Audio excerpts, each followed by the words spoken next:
Good afternoon. Good evening.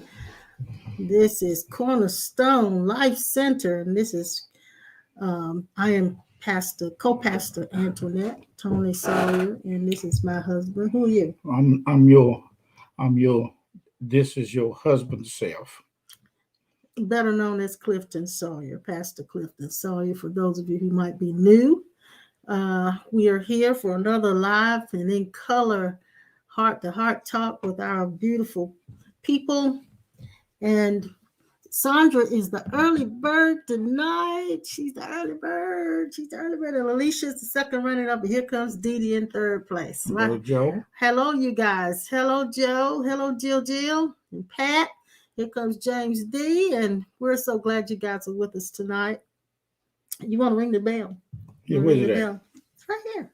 Yeah. Yeah, you know.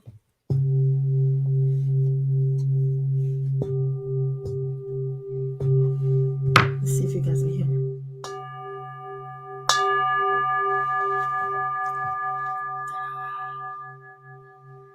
Feel the vibration. Feels good. Should have one of them little bitty ones over there.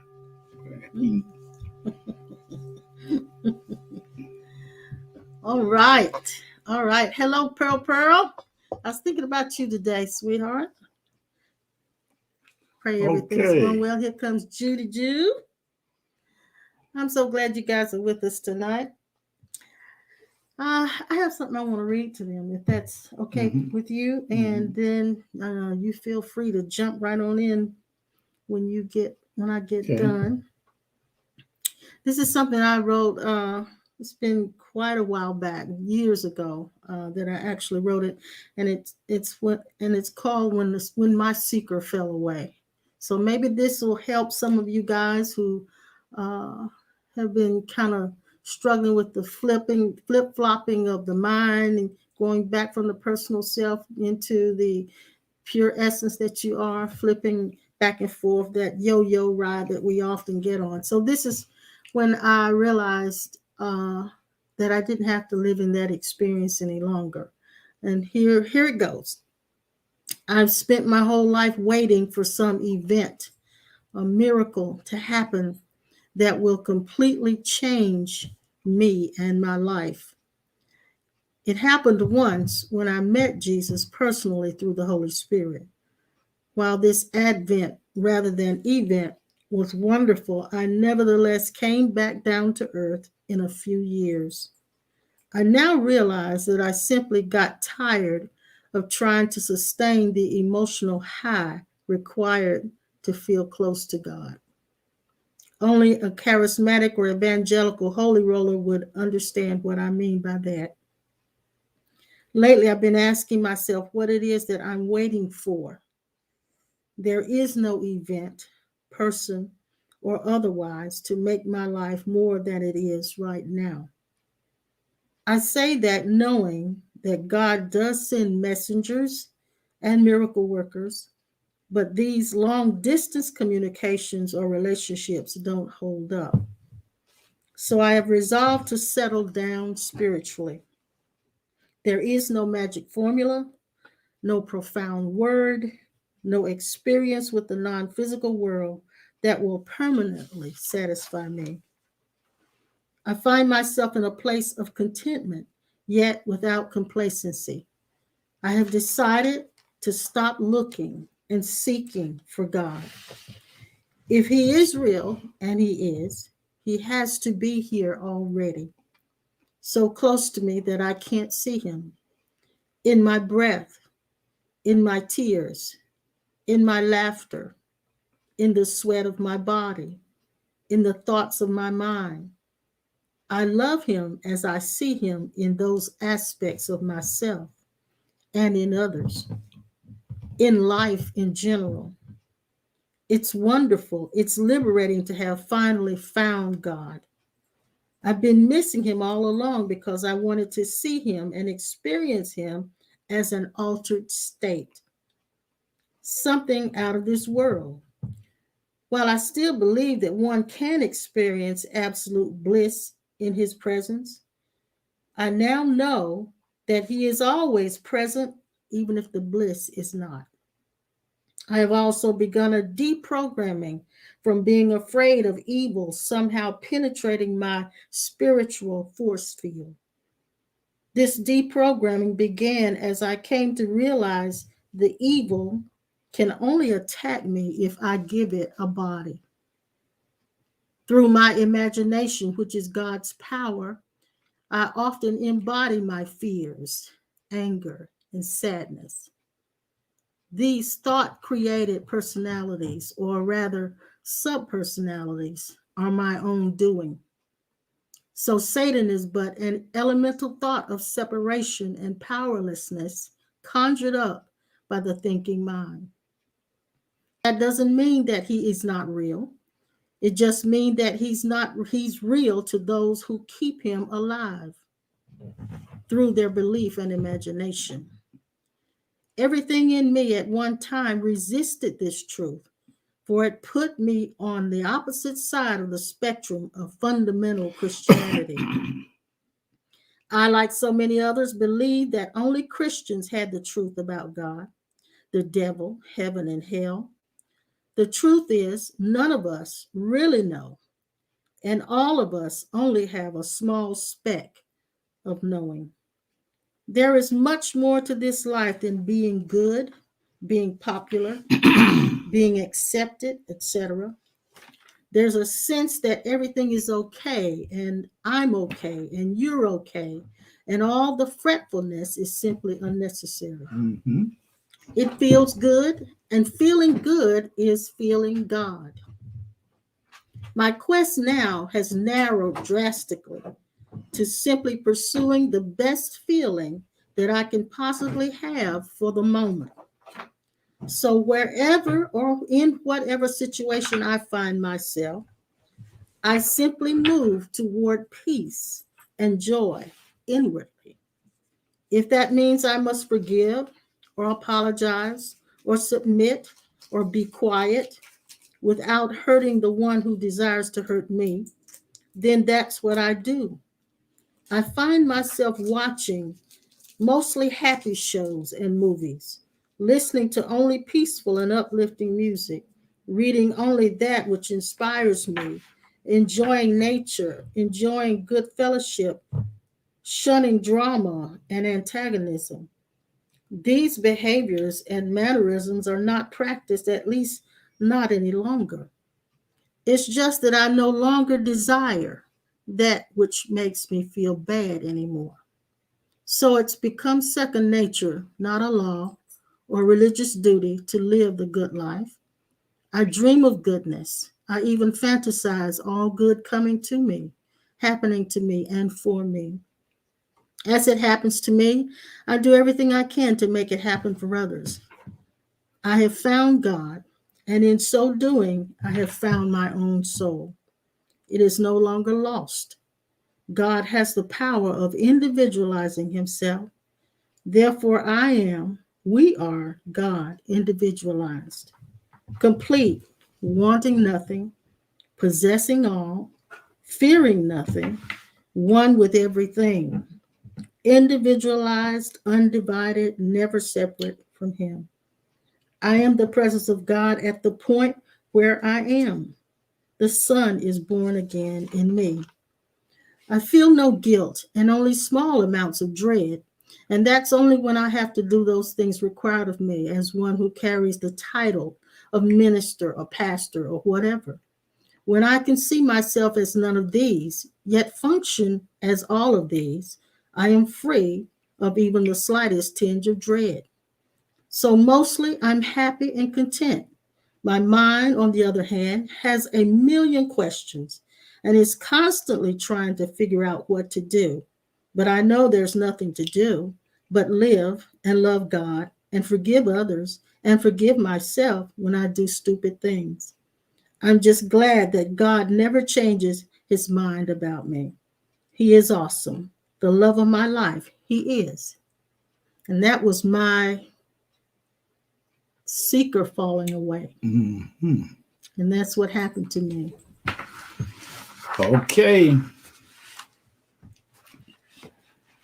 Grab hold to your elastic belt around your underwear Hold on to your brazier, because we're getting ready to ride. Brazier. Broad, brain, whatever you want to call that thing. Hold How on. about the pantyhose? Pantyhose, yeah, but pull them up on your tight. Your support stockings. Support stockings, everything. Hold on to it. Okay. Don't even think about looking at your birth certificate, because it ain't going to tell you the truth about who you are. Okay, how many times you use your birth certificate? It still ain't telling the truth of who you are. Exactly. Now, as you begin to see the collapsing of the distance between you and God, Yeah. you'll never have to do anything to draw closer to Him. You'll never have to say anything, good or bad, about Him to the degree that you run Him off. You cannot cuss Him out, curse Him out, wheel Him out, desire not to have anything to do with Him out. You won't have to ever seek Him to find out what His will is. True. You won't have to look to see if you're in the scriptures or not. You won't have to read the Bible anymore to get understanding, but you'll do it because it is something you just do. You put no more claims on God and you being special with each other, because when you collapse the distance between you and Him, actually it's not you doing the collapsing, it is Him doing it as us. Yes. Between Himself and Himself. Yes. All right, listen to this. We are the talking to God's self. We are the talking to God's self. The talking to God's self. In prayer and in conversation. We are the talking to God's self in prayer or conversation. This conversation right now is talking to God's self on air, on the computer. You are God's listening to Himself ear. The ear that has been used to hear Himself is yours and our ear. We are using the same oxygen and the same breath of life. We are each other's life. We are the same eternal essence in each one of the people in the earth. Yes.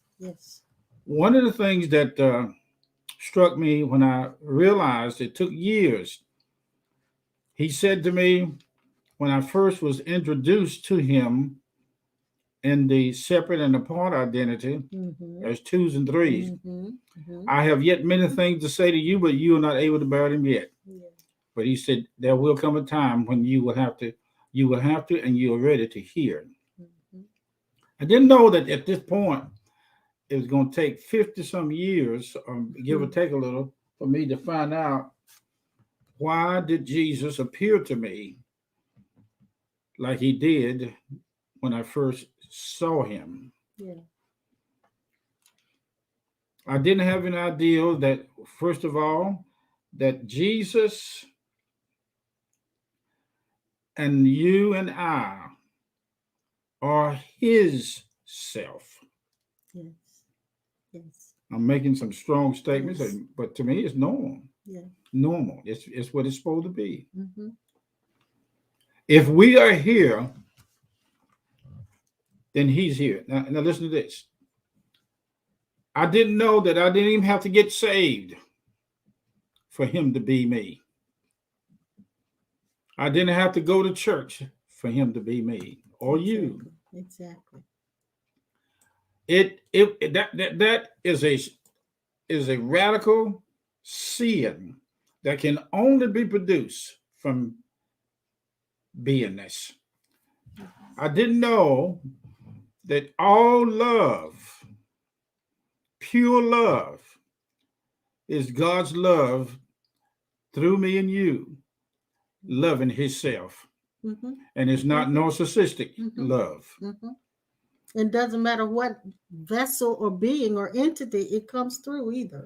What is so amazing about this is that I had to wait, seemed like I had to wait and go through a lot of things. Well, what I didn't really know was God was in physical birth from my mama. He was experiencing the birth of Himself as us. Yes. Yes. From our parents. Yes, that's true. Yes. If you went to college, you were still one with Him. And that's an awesome awakening. It is. Awakening when you realize that your coming forth was actually God coming forth into this physical plane. And it's hard for the mind to accept that when you have this very strong identification as just being a body mind. And but at some point, when your heart reaches out to God, and our heart reaches out to God in so many different ways. Some people it reaches out in devotion, and in some people it reaches out as I want to know, I want to experience, I want to have the knowledge. And so it comes in so many different ways. I didn't know that before it was made known to my mind that I was the real self of God, as you were and always have been. Because there is only one self.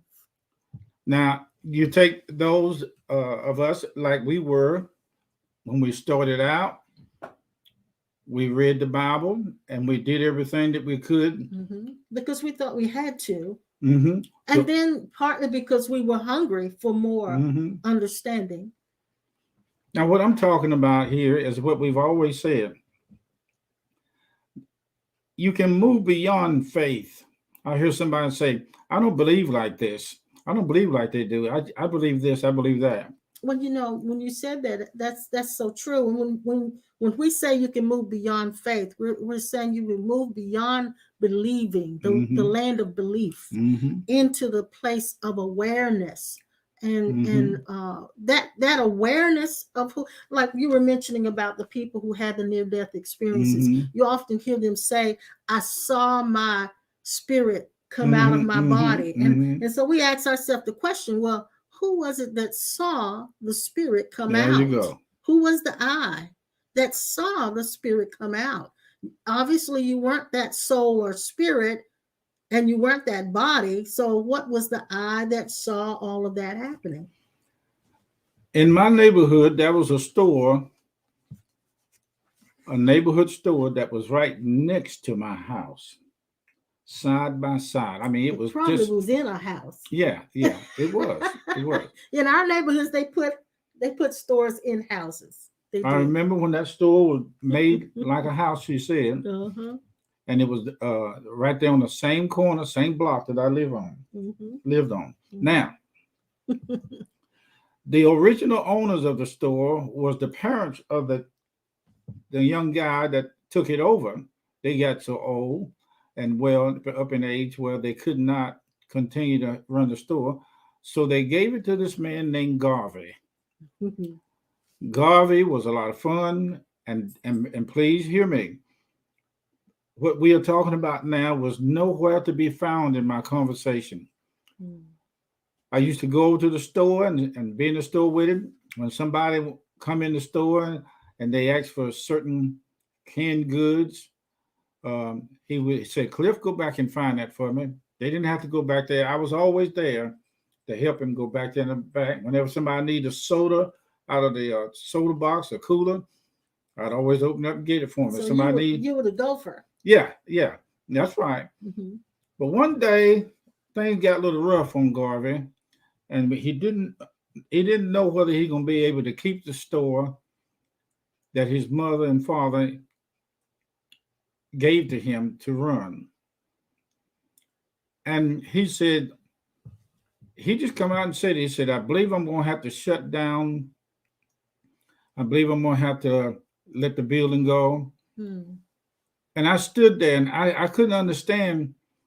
No, I heard my inside said, no, he can't do that. He's my friend. I love him. And this is before I was a young guy. And during the summer, I would spend all the time over there with him in the store, and we'd laugh and have fun. It was really fun. And when he said that, I told him, I say, Mr. Gar, I'll be back in a minute. I was so broke up inside and hurt when he said he's going to have to sell the store or let it go. Mm. I ran out of the store, and my house was just a driveway distance from the store between us.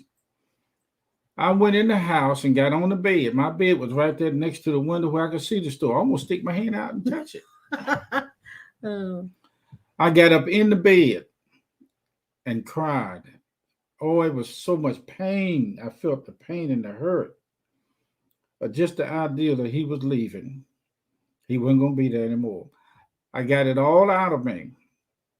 And then after I cooled off, I thought I did, I come out and went back over there and act like nothing happened.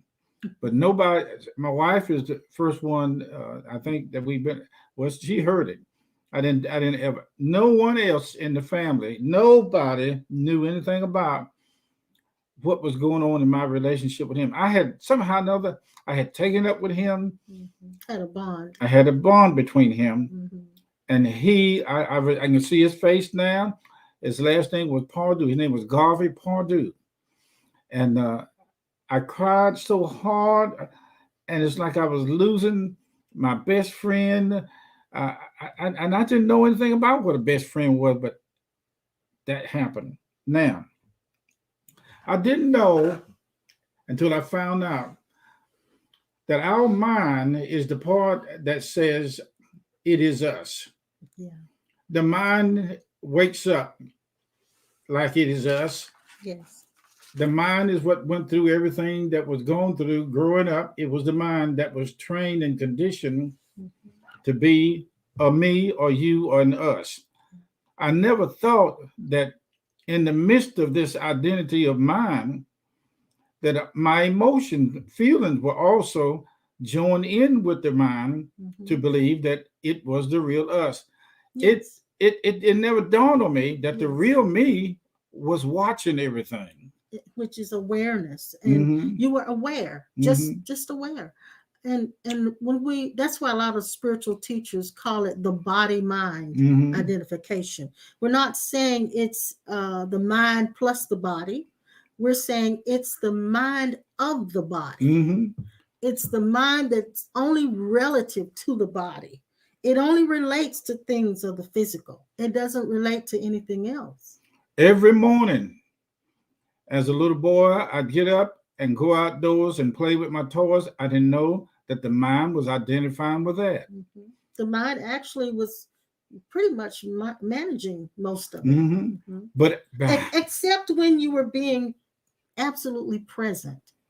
I didn't know anything about God being inside of any object or anybody. I thought maybe as a Christian, you just did that because you decided to turn your life over to God. Turn your life around. That's it. That's right. But here's what happened. I woke up, something happened, and I found out that you cannot give your life to God because you are the life of God. But there was this deep hunger that you mentioned it before, and I had it as well. There was this deep hunger for God, even when we were children. And that's right. We didn't voice it, but it was there, and it was in our searching. It caused us to search into all kinds of explorations for trying to find that. All of my sisters, brothers, I have one sister, two brothers, they all on the other side. Out of all of them, whenever something happened to my mom, because she during that time was younger and she's out in the street doing her thing, and so was my dad. They were not, they were married, but they never lived together. They tried, but it didn't work. I was given to my uncle because my aunt chose to take me into their home, which was downstairs in an apartment. And you shared this story before. And I've shared it before, but I'm telling you this because I couldn't see till now, until recently, that our whole life is surrounded by a self of the mind that thinks that it's us. But at the same time, I can see God dominating the whole thing and not getting upset in the midst of identity that the mind believed it was us. Yes. And that's why in the reading that I did prior to you starting, the first sentence I said was that I had spent my whole life waiting for some event to happen that will completely change me or change my life. Now, and I think a lot of us are still there at that point. What a great awakening it takes place when God wakes up in you as you, or he wakes your mind up to see that it is not the real you. Yes. We went to school. We went out to the store. We played in the dirt. We played in the creek banks. We played up in the trees. We tried to be like the little rascals and making scooters and go-karts, buying skates, a roller skate every Christmas, going to the fair. All of that was mine, believing that it was us or you. But at the same time, I can see a mystical self, a mystical, invisible, visible self, or a quiet self that was not disturbed at all. Yes. Now listen. Yes. All of my brothers and sisters did not outlive me physically. And I just found out, I'm beginning to understand why. I was the only one odd that had to go live with my uncle. All the rest of the people in my family tried to live with him, but they couldn't. He was just that mean. So you ended up living with him. I ended up being the chosen one. The chosen one. The chosen one to stay with him till I got to be 22 years of age. I was the only one that he bought cars for. Yeah. I was the only one that he fed and stayed with, kept me cool, warm, and all that kind of stuff. I remember when I was little, he had to take me to not Boca's right, but there's a clothing store uptown and get me clothes for school. When the time came for book fee, I had to be the last one in the classroom to pay for my book fees. As I went to school in the 7th grade, there was a teacher that took up with me and wanted to adopt me during that time. And you told that story. And I've told you this story before, but it bears to repeat itself because I want you guys to understand that there's not one part of your life that is God absence. There's not an area of your life that God is not in. That's right. That's right. We think that when we accept Jesus Christ as Savior and give our life to God, that was when God stepped in. No, it did not. It was wrong. It was before. Jeremiah 1:5 said, before you were formed in the belly, I knew you. In order to be nude or be known, you had to exist before the body. Yeah. You existed before the Bible. Yes. You existed before any book, any church, any religion, any body, boom, bam, baba. You existed. Yeah, and as an infinite being. And what we desire, what I desire, and I know what you desire for those who listen to us, is that you come to a place of absolute settlement where God is, who God is, who you are, to the point that when disturbances come, they always will. When they come, it doesn't move you from who you are. So that has been our desire for you. And Oliver's just, hey, Ollie, I'm glad you're here. He said, I am the unborn self. Yeah. The unborn self. Then I'm glad you said that. We are the unborn, born self. Mhm, mhm. Everybody, if you go through any book or any registered deed and look on anybody's millions of birth certificates, these are people that you know nothing about in the finite world of the mind. Every last name that you see in the registry of deed, go just look like you're going to the library. Every last one of these beings that you read about, God is there in their form. Now, Yes. I know I'm stirring up some issues with some people. That's because your mind is locked into that. I didn't know God until after I accepted Jesus. Well, But some that's even not okay. that. Some even not that. That's right. Yeah. But I'm telling you this not because I want to get anybody saved. I'm not telling this to get anybody delivered. I'm not saying this to get anybody points in coming to God. I'm not, and I'm not into debating with you about when you got saved and when God changed your life. You see, God didn't have to change your life for you to be one with Him. Well, there is no this is where I've come to a settlement. There is no your life Mm-hmm. that God has to come There is into. no your life. That's right. I like It that. is simply God's life. And I said this in my writings. If God is real, and He is, He has to be here already. So That's I right. stopped looking Mm-hmm. and I Mm-hmm. stopped seeking for Mm-hmm. God. So I found God in my breath, in my tears, in my laughter, in the sweat of my body, in the thoughts. He's not my thoughts, but He's intermingled in all of the thoughts. And in every part of my being. So when that's settled, Mm-hmm. all kinds of phenomena can Mm-hmm. come and go. You said this the other day, and it Mm-hmm. really was really Mm-hmm. really profound to me. He said, "We are the phenomenal Mm-hmm. aspect of God. That's right. The exquisite, elegant Without experience. without us as the phenomenon of God, Mm-hmm. God is unmanifest." Mm-hmm. We are His experience, and He is our experience. Mm-hmm, mm-hmm, Therefore, mm-hmm. you want to find out what this that I'm talking about is therefore to show you that there has never been a Yes, separation between you and God. not ever. It will never be. It will never be. And you got to come home with this because I'm not talking to you to make you mad at religion or to escape religion, but it will cause you to look at things different Mm-hmm. and see things through the eyes of God. And besides, It if will. you never heard of the name Jesus, if you were an atheist, you still cannot get by with being an independent.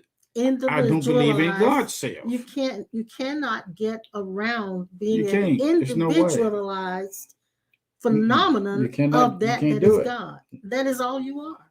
I found out that God is the very self that is aware of Himself being the real us. Mm-hmm. Now, He's not Yeah, sitting yeah. around telling everybody to tell you all of this. He's not. He's the quiet self. He is the quiet self so strong that he talks to us intuitively and telepathically and through different situations around Well, us. when we use language like Mm-hmm. he is, it sounds like separation, Mm-hmm. but it's like we have to conceptualize all of this so that the mind can assist you in understanding. But in actuality, God is not separate and apart from you, trying to fix you. The other thing I said in my writing was I still believe that one can experience Mm-hmm. absolute bliss when in His presence or experiencing the presence of God. But I now know that He is always present, even when the bliss is not. So what we're doing is introducing to the mind. The mind is being introduced to God. Now here's where the middle ground gets bumpy. The mind is still convinced that what kind of information it get about God being there and everywhere, it wants to take the credit for the understanding before you could ever. And yeah, Go and I don't ahead. mean to cut you off, but yes, you're right about that. And so it also, some of us have embarked on this spiritual journey thinking that enlightenment was going to fix all of our problems. Enlightenment is not to fix all your problems. Enlightenment is to bring that you believe you are to an end, so that the one who is concerned about the problems will be no more. Yeah. Somebody say, well, if I could just get rid of this monkey mind, if I could stop all this chattering in my head, if I could fast and pray and seek God, if I can stop talking for about 4 or 5 days, or if I can go to a church and a revival, or and God would just show me what to do, and that's the mind asking for show me what to do. If I could just get, I mean, we used to say we got to get more of God. The older ones, you say you're a junior, you're a babe in Christ, you're a novice. Yes. Just hang in there. You'll see it. You just ain't old enough yet. So, in all of these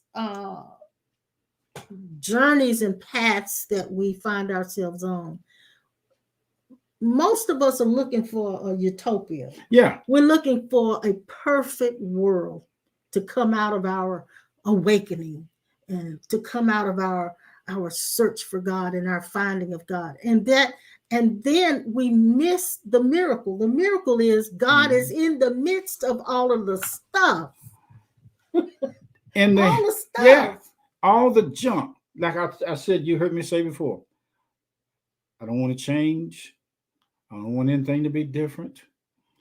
I'm finally accepting the fact that if things are still like it was, the mindset, the old patterns, all of the habits and everything, if it decides it never change, do I have to live with it? Yeah. All I want to know and see is more of Him being all of my life, irregardless of the feelings, the thinking, the desire, the having, the wishing, the hoping, the buying, the books, the preaching, the church, the desiring, the wanting. I have accepted the fact. I have seen it. I see it now clear. I see clearly. If it rains, clearly now, the rain has stopped. Yeah, I can see all obstacles in my way. Yes.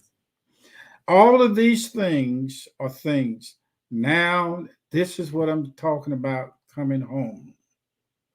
I was the last one to be with my mom, and I heard a pastor say, the last of my siblings, I was chosen to be at my mother's bed to see her and receive her last breath in her body. Which is a gift that she gave you. She gave me the gift. The gift of seeing her last breath. I stayed with her, and in the end, my wife and I, for years, we had to be the ones to go see her, pick her up. When she would have these attacks of her heart and bleeding in her stomach, we'd have to go over there and catch her in her worst moments.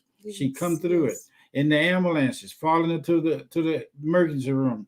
All that the doctors said, we had to sign papers.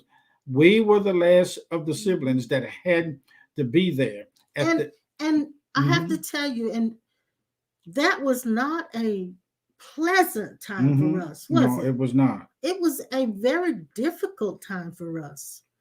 And what sustained us in the midst of it was not God giving us some peaceful feeling. He didn't give us anything. No, He didn't. He didn't have to. But the knowing of, I'll give you an example. I went over and I was mostly her caregiver, physical caregiver. When my husband couldn't do it, I was there for her. And so I had this knowing that who I was taking care of. And when I knew who it was I was taking care of, there was no resentment. When I knew who it was going to take care of her, there was no resentment. So it was the knowing of who she and I was at that moment that really empowered me to live beyond the resentment. Even though I was tired, even though it was worrisome, even though sometimes it was fretful, I was sustained in the middle of it by my knowing. The mind is that part of us, Sister Sandra, that wants to find these things out and go tell everybody, and soul winning and witnessing, I am God, I am God, I am God, Jesus is me. No, that's your ego wanting to do that. And I found out that some of these things that we're talking about now, even though I'm being heard around the world or different places, it is well, not as much now. Not as much, but we're not as famous right now. but no, you're not going to be famous when you start talking about yourself and your true identity. We were famous when we did the Pure Presence conference, but a lot of those have kind of fallen off at this point. But that's okay. It's okay. Yeah. In the midst of all of this, the observer is God. Now, I'm trying to say something to you that is really impossible, almost impossible to say it like that, to put in words. I now search, as I go search, the searcher is stopped searching, but as I go forward, I'm listening, I'm observing, and I'm watching, because I know who I am. I'm not trying to lay hands on people and preach to them or discuss issues with them that prove that what I experienced is true. I don't mess with people, but I do know this. There are people that I see, like in doctors' offices and things. When I go in, I'm aware of who they are talking to me in their little medical chair. You made me think of something. Let me see. Let me give me one of those ink pens right there. That white one. That yellow one. That's good. That's good. If I asked you what this is, type in there what you think it is. Just type in there what you think it is. And notice that what you want to say it is the label that we as humanity have given it. But what is its essence? Is it actually a highlighter? Or is it plastic? Is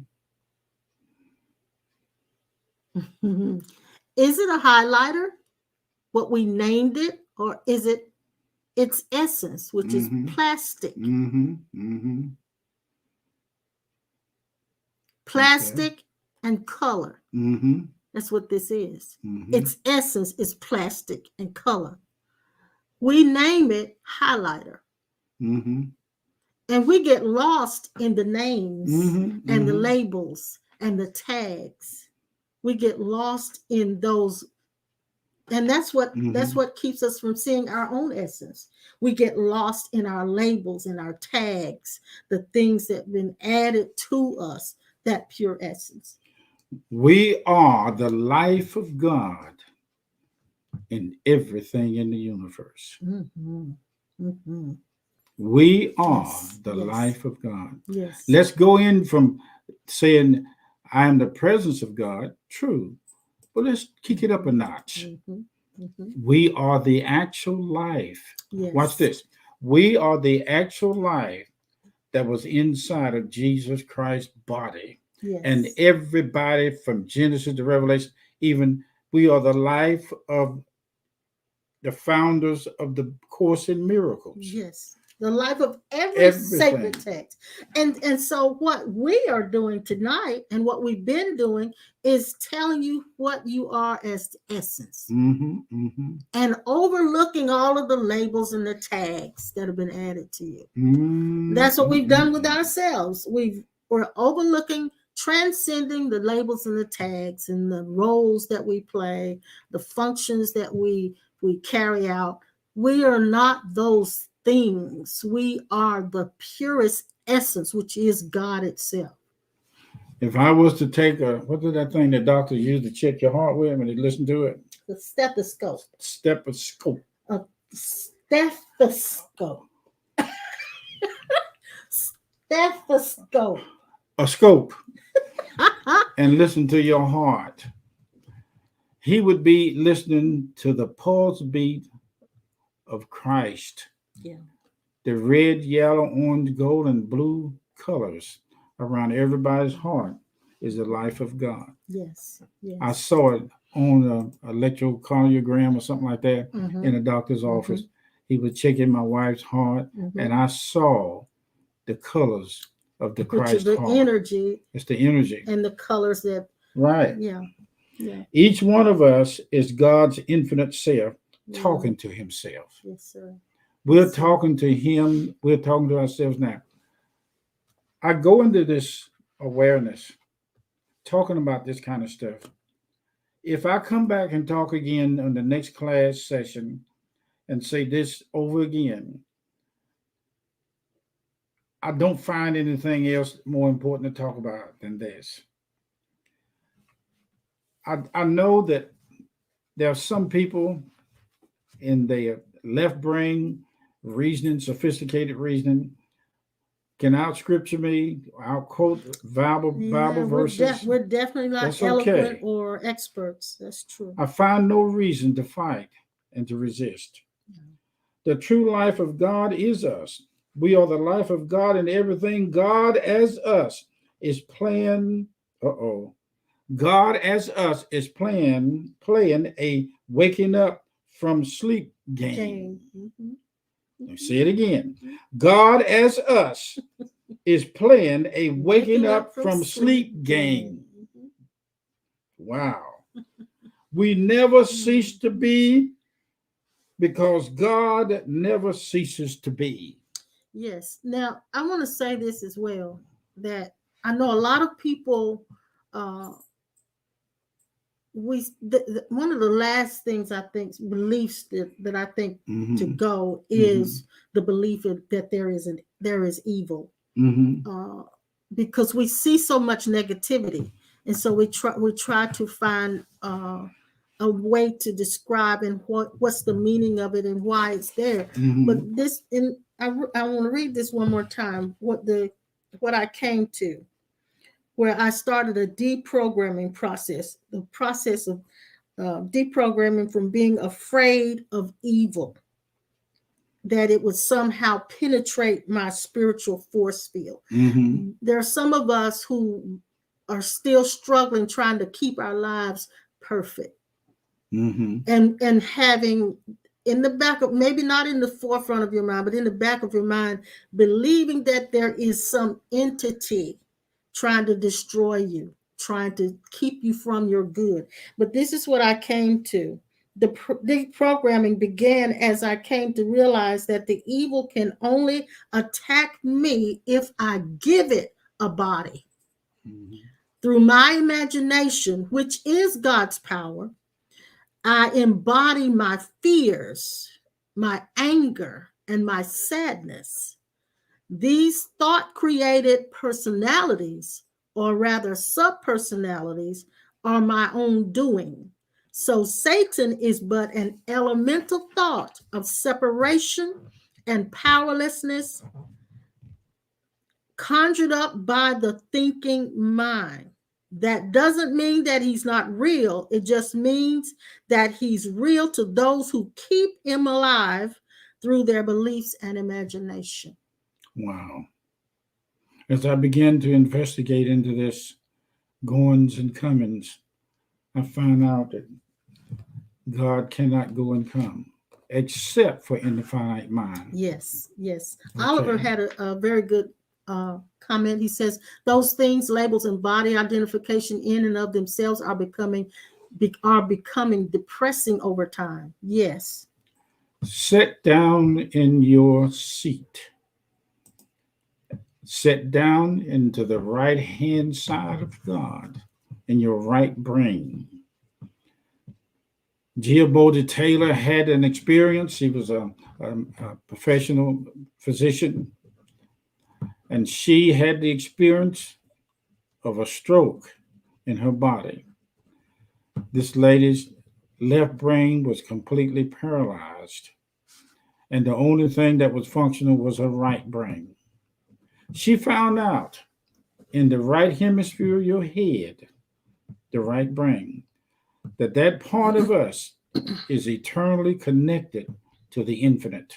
Mm-hmm. That's right. This week I was listening to Jim Carrey. I don't know many of you, if any of you have heard Jim Carrey lately, but he's had an awakening. I don't know exactly when it happened, but he's had an awakening. And he mentioned a young man by the name of Jeff Foster that he had been kind of sitting under his teaching or whatever. And he mentioned how he had gone through depression.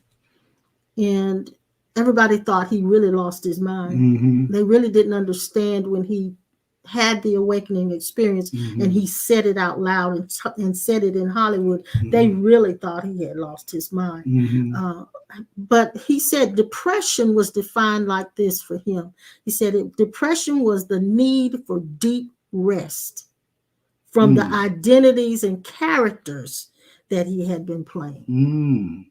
That's what depression was. It was the need for deep rest. And that's why people who have depressed, who are severely depressed, can't get out of bed. They have to rest from the characters and the identities that they've been playing.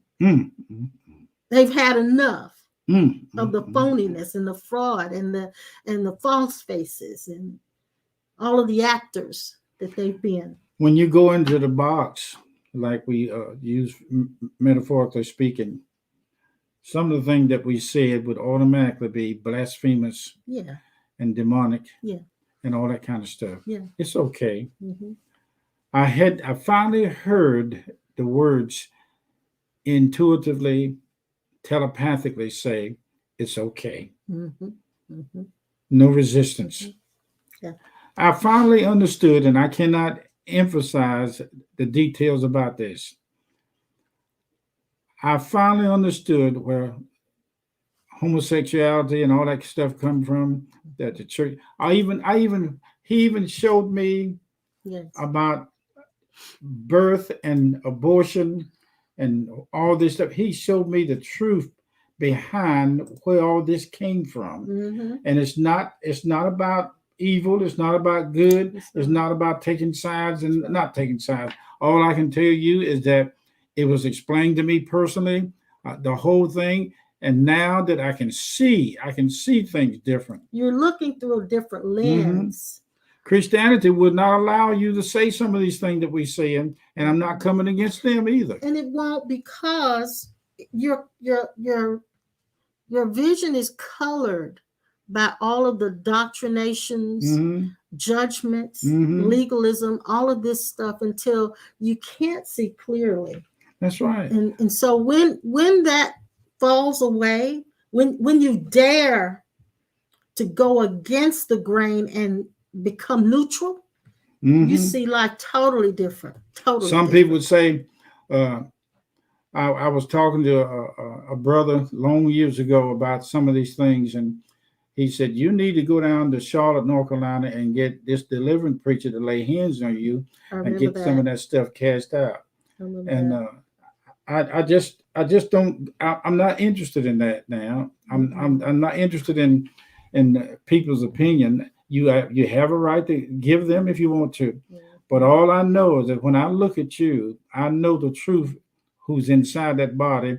I know the quiet one, the secret self, and it may not be meant for you to find this out. It may not be meant for you to know this, but it is so. And this is another thing I've become aware of, that we are, as a couple, we're not called to everybody. What we say won't resonate with everybody. No, it won't. It won't. It's not supposed to. And that's okay. That's okay. To. Now, spirit beings that we are, as eternal beings before conception, before we were conceived,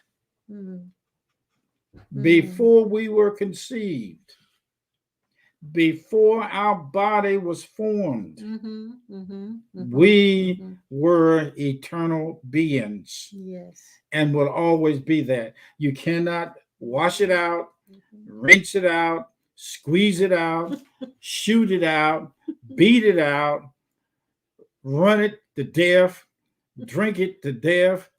You cannot scream at it and make it leave. You cannot bind it and loose it. You cannot demonize it. It is the eternal self, and it cannot, in hell or heaven, it cannot be dissolved with. It cannot cease to exist. I'm sorry, you stuck with this. You stuck with you. You stuck with the real you, and your mind is going to have to accept it. Ain't nothing else to you but eternal. You're stuck with the real you. And Oliver, the real you loves you. Yeah. But you're also stuck in this physical world right now with its all of its dramas. And you must learn to navigate through these dramas as your pure essence. And that will happen as you trust. This week, I told baby this. I heard Spirit say to me, I heard the Father say to me, he said, watch me free you. Oh man. It just, and it was such a soothing word. Watch me free you. And that it's out of my hands. I don't have to do it, but I know life is being lined up just for me to have that freedom. This is the walk of the Spirit, the walk of power. This power that we're talking about is not an aggressive, attacking, pressuring, demanding power. I found that Jesus Christ was a real physical body, and that the Christ that was in that body is the same Christ that we are in these bodies. Wow. Man, when you start talking like this, your inner self is waiting for you. Your inner self is waiting for your mouth to say the most ridiculous thing it can say to go back into your same ears. Thing that was in the Jesus body is in your body. The same thing. Christ in our form returns to its original memory in the game plan of this story. Wakes up within these bodies and finds out I am at home by finding my true self. Wow. It's not good or bad. Now, who wants to fight all the time? Who wants to prove a point all the time? Man, who wants to say I got it, you didn't? That's your ego. Yes. That's the false self. Even if I say they're not enlightened, that's not your pure essence saying that. That's your ego saying that. There are some memories in all of us that is constant every day, go through the head. Sometimes you'll get attached to it by trying to speak to it. I command this thing to leave me. I plead the blood of Jesus. I curse this thing. I break generational curse. I've been down that road. That's a bumpy road. It is a bumpy road. Now I accept. Okay, bring it on. You know, I told something. I'm gonna tell you this. You probably heard me say it. I was out there in the garage working one day on a toy, and the thought came up, and I heard it. You heard the mind. I heard the mind. And it's interesting. You heard the mind as a separate entity from yourself. You were not completely identified with the mind when you heard it. And you know what? I'm going to tell you exactly what it said. And y'all heard me say it. I was standing there working on my toy and everything. And it said, I know what you need. I said, you do? He said, yeah. The mind said, yeah. I can tell you exactly what you need. I said, what? He said, you need a good ass whooping.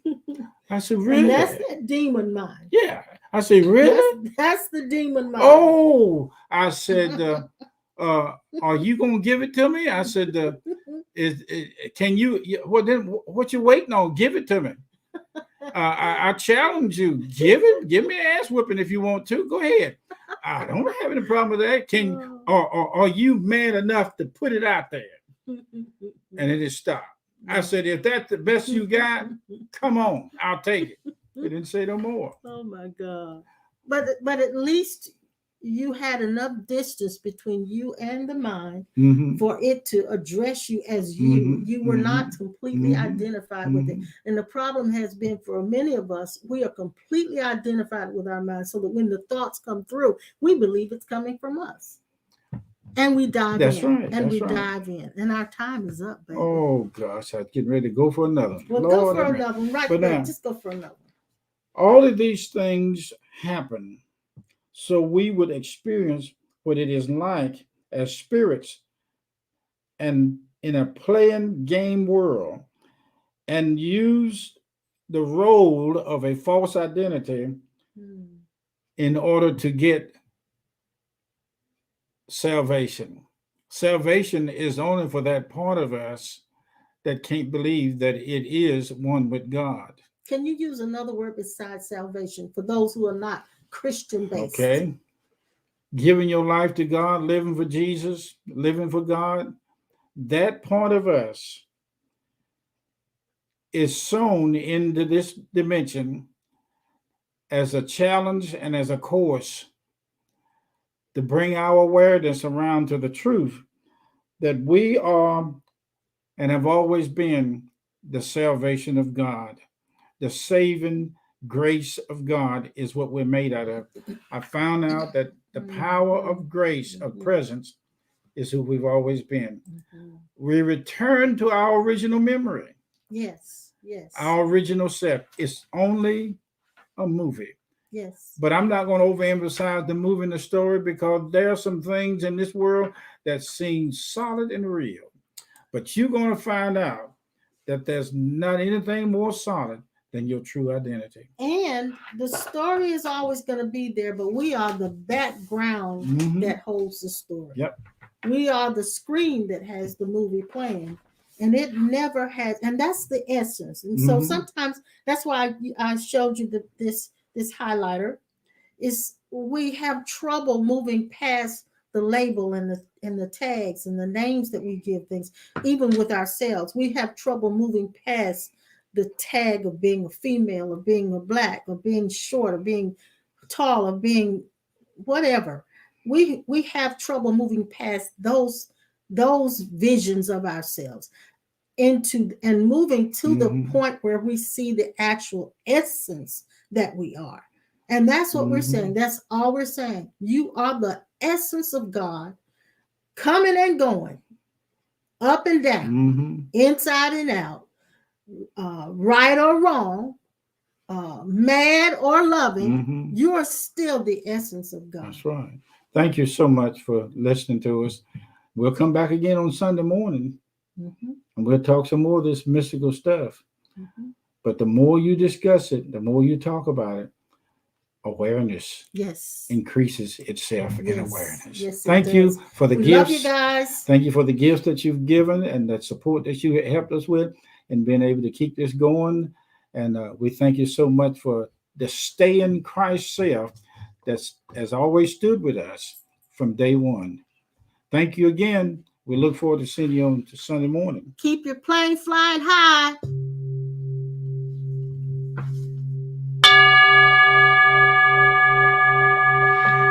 He's not going to put it on his head this time.